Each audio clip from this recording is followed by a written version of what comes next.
Welcome everyone to our latest podcast. I'm really pleased and excited to have Matt Clarke with me today. Matt is the Chief Revenue Officer at Privalgo. Welcome, Matt. Hi, Steve. Thank you. Yeah, thanks for inviting me along, and pleasure to be here. Well, thank you. Do you want to start just by giving us a bit of background about yourself and about the business? Yeah, absolutely. So I've been in sales now for going on sort of 18 years, actually. And most of that time has been in the financial services industry, specifically at a business that was previous to Privalgo. So we were a foreign exchange and sort of payment specialist. I was there for 12 odd years, and then decided to move from that business into Privalgo. And we are a fully regulated business, an electronic money institution that specialises in working with corporate clients who have a need to import or export or make multiple international payments around the world. And we are very much a sort of disruptive fintech player. And it's been a fantastic journey so far. Very good, thank you. I'm going to ask you a whole bunch of questions, if that's all right. Absolutely. So my first question is, Privalgo is approaching its 5th year now. You're one of the founders of the business. You've been there since the beginning to shape both the direction and the growth. How do you go about building a sales team and a sales culture from scratch?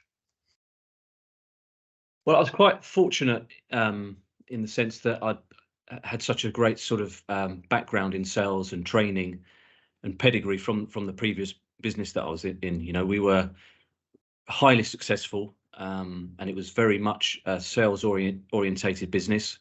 I worked with some great guys who sort of started from a sort of position of cold calling and then rose up through the ranks to become board members of that business. Two of which have now come onto the journey of Privalgo with me. So we had a huge amount of experience and knowledge that we were able to use to sort of create a sales team. And really, what I wanted to do is take the good things, which there were a lot of, but there are also a lot of bad things. That sort of old school culture, where it was quite hard. There was a lot of banter, but could be perceived as being a bit more than that for people.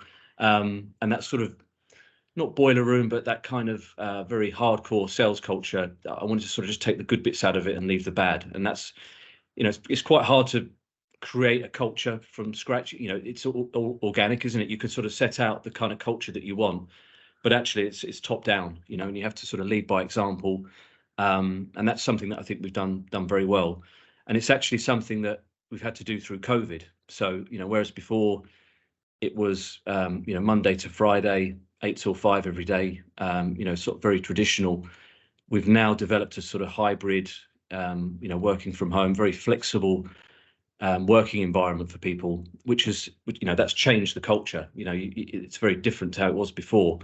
So we've had to sort of adapt to that and work with it. So, for example, my team, the front of house team, really are sort of in sort of 3 days a week, 3 or 4 days, which is very different to what I've been used to.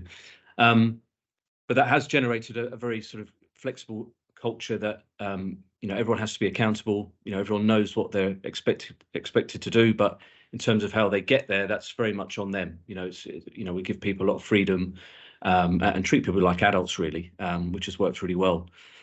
I was also very fortunate, again, just from the people that I worked with at my previous firm. So I was able to take 3 people from there who were excellent, and at a very good stage in their career, because they were sort of early to mid 20s. They'd been successful, but really hungry and ambitious to sort of move up the ladder and sort of take on more responsibility. And they just hit the ground running and have been exceptional for us, and are now leaders of the business. So yeah, it's obviously for me it's been quite a steep learning curve, sort of going from sales into leadership. But we've been fortunate that, and this not only in just the front of house team, we've been able to take management team from that business, and there's just been a huge amount of experience to sort of take on board, which has helped us grow as quickly as we have done. And if I can just expand on that question a little bit, then you said, you wanted to keep the good aspects of the sales approach. What were one or two of those good aspects that you wanted to keep? I think the work ethic. So for me, sales is, as much as any industry really, it really is about, you get out what you put in, and there is no substitute for hard work. You can try and be as sophisticated as you like, and sort of try and use various different mediums. But especially at the start of your sales career, there is just no substitute for hard work. And I think just instilling that into people, and that sort of those values is really important. And that's certainly what was put on me every day when we turned up. Very much a sort of a meritocracy, which is kind of what we've brought over to Privalgo as well. And I think just the professionalism as well, being expert in everything that we do, and sort of taking the time, extracurricular time outside of the normal sort of working hours to learn, to go to courses, networking events, and just try and sort of become as professional as possible and expert in our field. That's something we did very well, and certainly something that we've brought over with us. Very good, thank you. And as a 5-year-old business, you're in a space that's dominated by some larger companies. So what challenges does that bring when it comes to scaling the business, and how have you overcome some of those challenges? Yeah, look, we are in a very competitive space. So, as a foreign exchange and payment specialist, obviously we've got the big banks that we're always up against. Every single business always has one or two banks, and then there are 50 plus other sort of businesses similar to ours. EMIs and various other different types of institutions. So there's a huge amount of choice for businesses, and it's very transient. There's no, we don't have contracts in place with our clients that say they have to use us for a year, 2 years.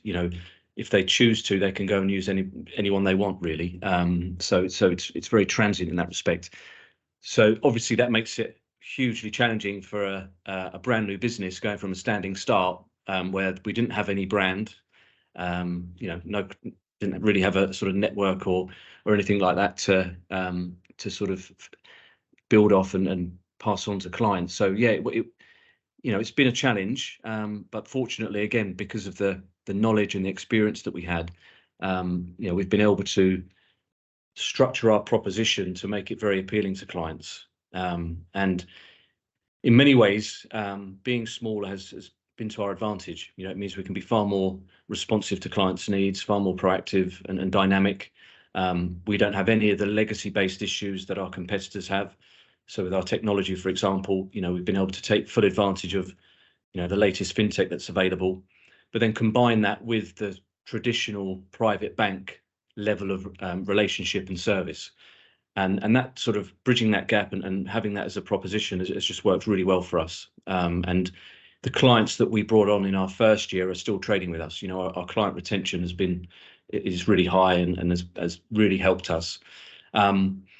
But of course, yeah, look, there's, I suppose, the other fortunate thing for us is that this industry has been in a period of mergers and acquisitions and consolidation. There's, 3 of our competitors have been swallowed up into one now. So again, that helps us. It's always been very easy to differentiate against the banks, because of you are just one of a very large number of clients. And now that some of our competitors have been swallowed, they're now sort of almost like banks in terms of the size of them. That's been, the work to our favour, really.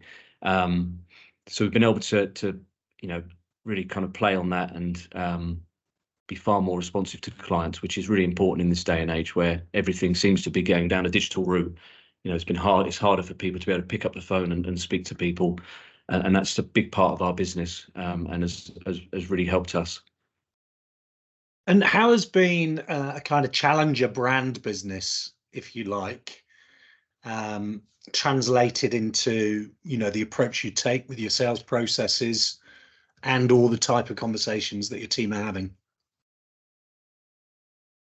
Well, again, I think it's been great to be able to develop a business from a completely clean slate, and again, using all of the lessons that we've learned, good and bad, what works well, all of the challenges that we've had in the past, and then we've been able to sort of use that to develop our proposition and our sales process.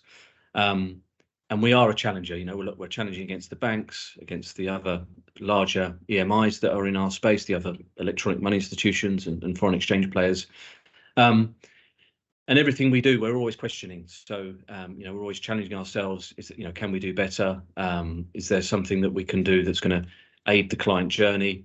Obviously, as a business, the client is number one for us. Everything is built around the client.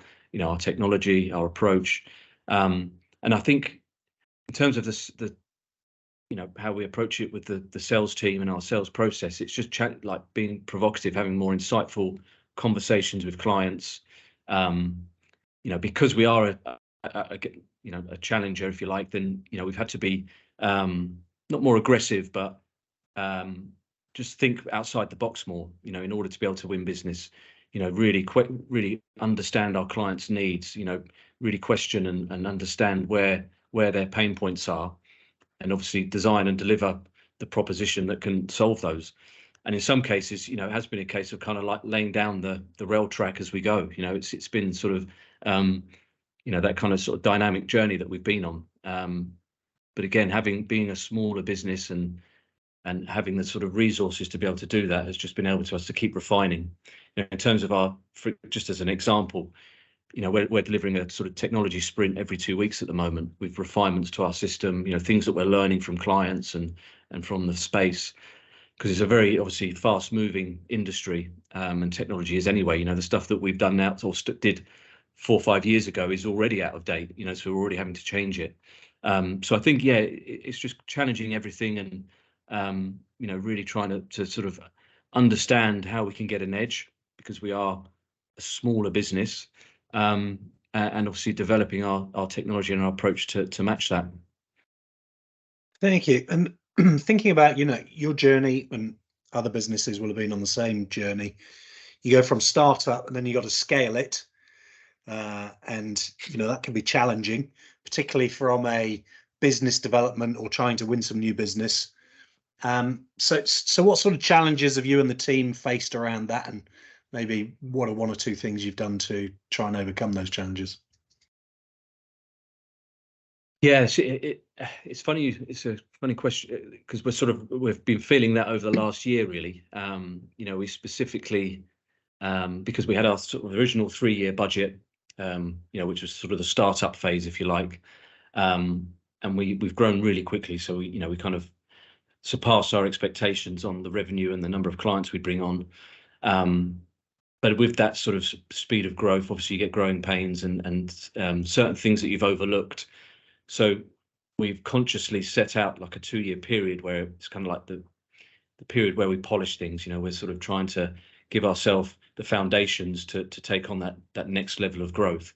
And that means sometimes you have to slow down. You actually have to pause and think and take investment away from certain things that might be able to get you that sort of extra revenue and more clients, but actually we've had to slow down and think about the future. And we've set out our 5-year vision, which involves expanding overseas. So at the moment we're going through the process of getting our European license, and looking to set got our office in place, etc.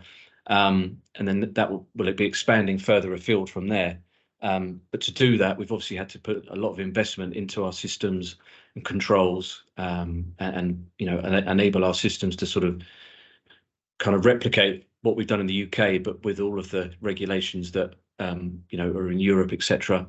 And also with our team, we've now employed or recruited a CFO, an expensive hire for us, a chief talent officer as well. And these are individuals that we feel are going to, help spearhead the growth for the next 5 years. And it's just, I think the biggest thing about when you go through that transition period is being more professional, really, making sure that everyone, understands the sort of implications of what's going to happen in the next 5 years, the challenges that we're going to face, and making sure that we've got the right foundations to overcome the challenges that's going to throw at us. Very good, thank you. And let's switch maybe the focus back to you and your journey for a bit, if we might. So you've been a salesperson for a number of years. You've been in sales leadership position for a number of years now. Look, the skill sets can be very different between those two things. And moving from one role to the other can be challenging. So what's your own journey look like? And what things have surprised you the most on that journey? Yeah, well, I think it's, I was, without blowing my own trumpet, I was very successful at sort of sales and client management.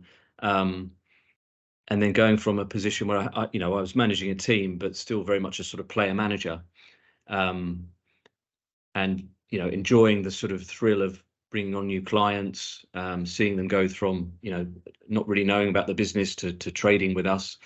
I got a real buzz out of that and a thrill, and I suppose that was what motivated me and sort of drove me on.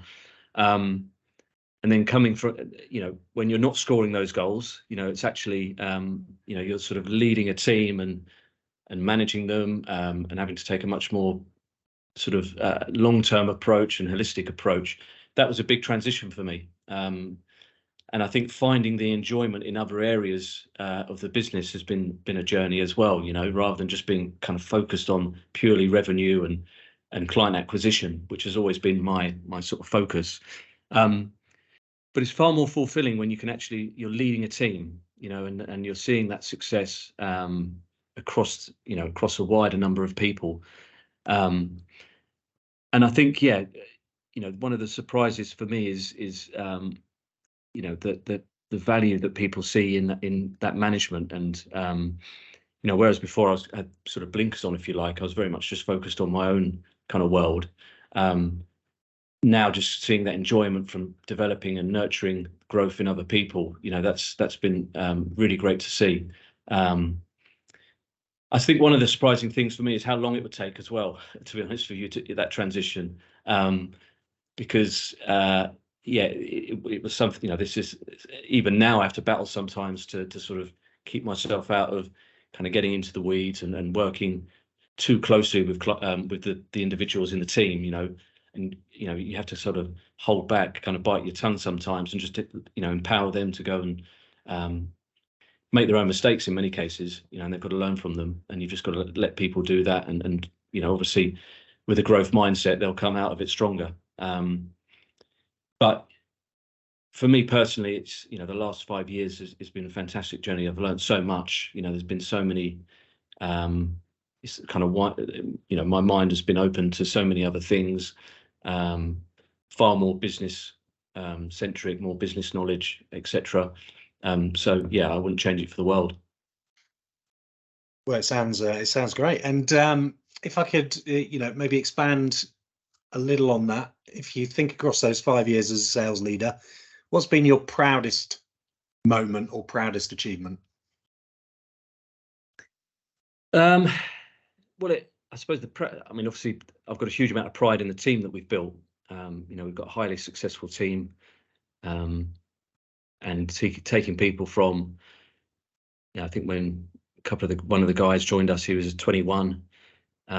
He's now got a baby, he's got his own house that he's been able to buy, and has been highly successful with us, and that's great to see. And just seeing how the leader that he's become within the business in sort of 5 years has been phenomenal. And there's a number of stories like that, around the business, which is great, and I do take a lot of pride in that. I think probably that one of the proudest moments, and it's it sounds quite bait, but just achieving, we had our record month by a huge margin, a few months ago this year, and that just for me was just a culmination of sort of 4.5 years of hard work, and that was a really good moment for us. And obviously, there'll be many more to come, but that really was that sort of kind of really made it feel real about the sort of how we can grow this business. So I was very pleased with that.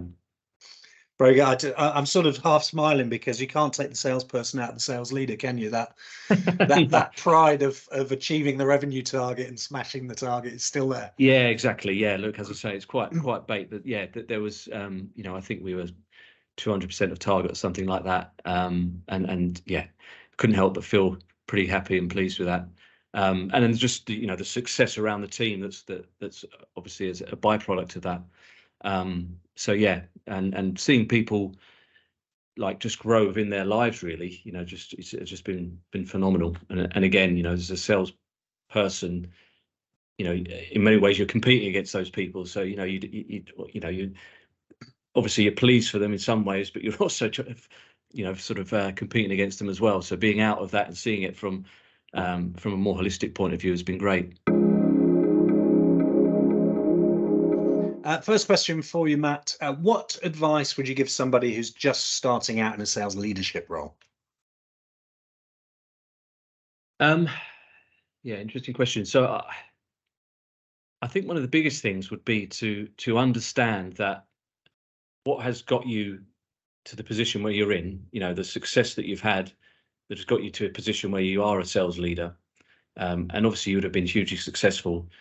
Those things you've learned and that success doesn't necessarily mean you're going to be a great sales leader. There's a huge amount of other things that you need to learn quickly, and forget about sort of some of the things that the habits that have enabled you to be successful. And some of that, like I mentioned before, one of the big things is just empowering other people, not trying to kind of overmanage. You need to let people make mistakes. You need to let people learn and develop from them, which is hard because obviously that might mean that, you lose business or, that could be to the detriment of the company and the team overall. But, you need to allow people that freedom and responsibility. So I think that's important. And getting yourself in that mindset, is quite difficult. That is a journey in itself and does take time. Setting clear expectations for the team is critical, and the way that you're going to lead and manage them. I think that's really important.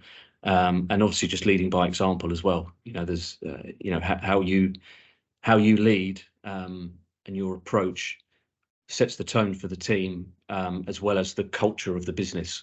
So that's really important. Excellent, thank you. And what's your favorite sales book, blog, or podcast? Sales book. Okay. I do read quite a lot, actually. I'll take one of the, I'm going to name two, if that's okay. But Yep. One of them is a very old school book now. I think it was written in the early 90s. Spin Selling by Neil Rackham. Oh, yeah. And this was actually one of the first books that I read relating to sales very early on in my sales career, but found it really beneficial, took a lot from it. Obviously, it is quite dated now, but the core of it still remains very, very relevant today in terms of the questioning techniques, how you show value in a proposition and sort of benefit sale, etc. So I found that really beneficial and definitely helped me in my sales career. So I'd recommend that to anyone, certainly if you're starting off in a sales position.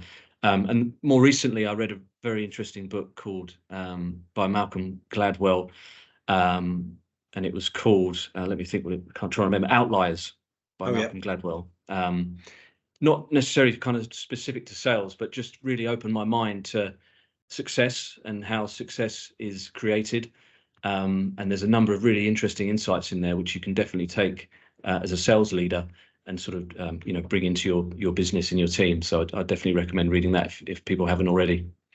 Very good. Yeah, Outliers is I've read both of those books. So yeah, Outliers, good. Maybe he mentioned the 10,000 hour rule, did he, in Outliers? He does, yeah, very much so, yeah. And also hard work, no substitute for it. It talks a lot about that as well. But yeah, I found it really interesting. Very good. Thank you. Two great books. What do you believe are the three most important attributes to be a successful salesperson? Top three. So I think resilience.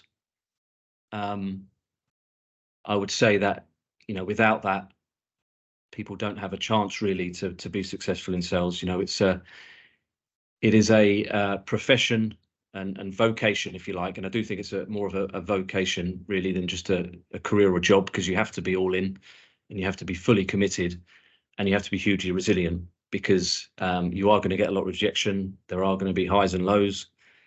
Sales is a fantastic job when it's going well. It's the best job in the world, but when it's going bad and you're sort of losing ground on your peers and your competitors within the team, it's one of the worst places to be. So you have to be hugely resilient. So that's very important. I think the second thing would be emotional intelligence. So I think that's really important. And sort of what I mean by that is showing empathy, understanding the needs of clients and their pain points, and really just kind of knowing when to talk, when to be quiet. And I think that's really important. It's not something you can teach either, really. It's quite a hard thing to coach and teach. Some people have got very high levels of EQ and others don't. But for me, the best salespeople I know have got very high levels of emotional intelligence, and I think that's really important for sales. And communication. We're obviously the biggest tool for a salesman, even in this day and age where it's digital, and obviously email is become more and more important. But I still think communication effectively is really important, and good questioning techniques, knowing when to listen and properly listen. And there's a reason why we've got 2 ears and 1 mouth. And then obviously delivering the proposition really coherently and effectively is hugely important. Yeah, maybe it's at this point we should insert the link to our website and show people where they can go to get skilled up in those areas. Yeah, absolutely. Yeah. What's the best piece of advice you've ever been given in sales? I would say the best piece of advice I've been given is attention to detail. So across everything that you do, and being a perfectionist. Obviously, there's some flaws to that and cons like anything else, but that has really helped me throughout my career, and being really focused on, like, I remember the person that gave me this advice, I'd written a letter. This was back when we wrote letters and sent them out, and there was a little smudge on it, and I was just about to put that in the envelope and send out, and he stopped me and said, "No, whoa, you can't be sending that out." And just that small thing just resonated with me throughout my career. I was a very young guy when that happened, but I think sales is all about the incremental things. It's not just one silver bullet that's going to create your success. It is about being, that attention to detail in every part of the sales process, in every communication, everything that you deliver to the client and the client journey. And that's something that's really helped me throughout my career and within Privalgo as well. Thank you. It's a great story. That's going to stick in my mind, this smudge-free interaction with our customers. Yeah. And what's the poor sales habit that annoys you the most? I think it's overcommitment, to be honest.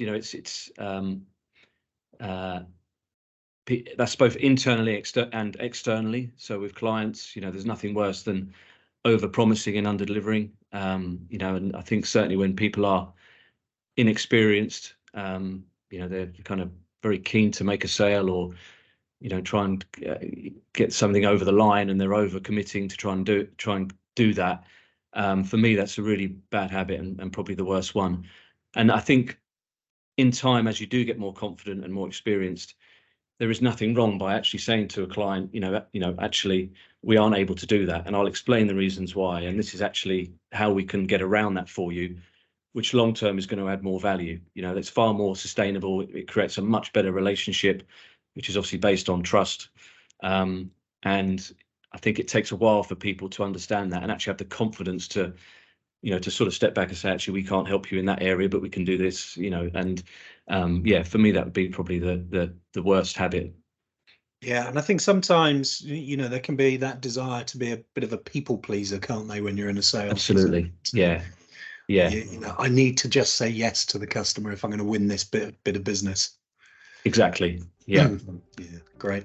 Well, Matt, look, thank you so much for spending some time with us today. I've really enjoyed our conversation. And thank you. There's been some really good, interesting insights. So thank you for sharing your story with us. Absolute pleasure. Yeah, thank you for having me on. Very good to speak to you. Cheers. Thanks, Steve.